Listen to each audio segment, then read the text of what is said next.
Mr. Epstein, are you a scientist? No, philosopher. You're a philosopher. Yes. Okay.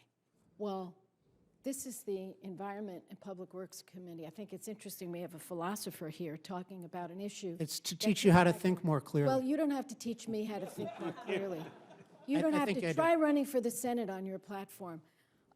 Reverend Nelson, perhaps the most, well, this is the place to have a philosopher, not a scientist. It's perfect for this Republican. You have to integrate the big I'm not picture asking data. you anything. I'm telling you that all you have to know is you're a philosopher, not a scientist, and I don't appreciate getting lectured by a philosopher about science. Now, I want to talk to Reverend Nelson, who never claimed to be a scientist or came up with all these figures and facts in his own mind.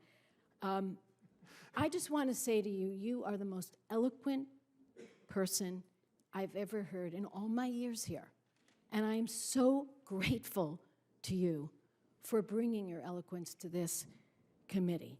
And what you're trying to tell us in a very calm voice and not an argumentative, nasty voice, is that we have a moral obligation to the least among us. Am I right on that point? We do, Senator, and I challenge the notion that somehow or another the Bible does not speak to this.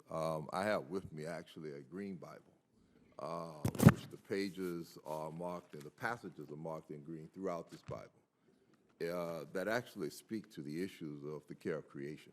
Well, I'd appreciate it if I could have some copies of those passages. Certainly. Because I think it is so important to people who claim to be religious to turn their back on this threat. It's shocking when we know the co-benefits of going after carbon pollution.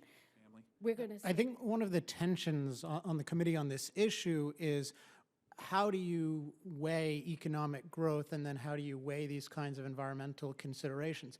And this is exactly the kind of consideration that is the subject of philosophy, which Senator Boxer has said is unnecessary, although she thinks religion is necessary to evaluate science, which I don't get. But what philosophy? Senator Boxer. Thanks. I'll never forget this hearing.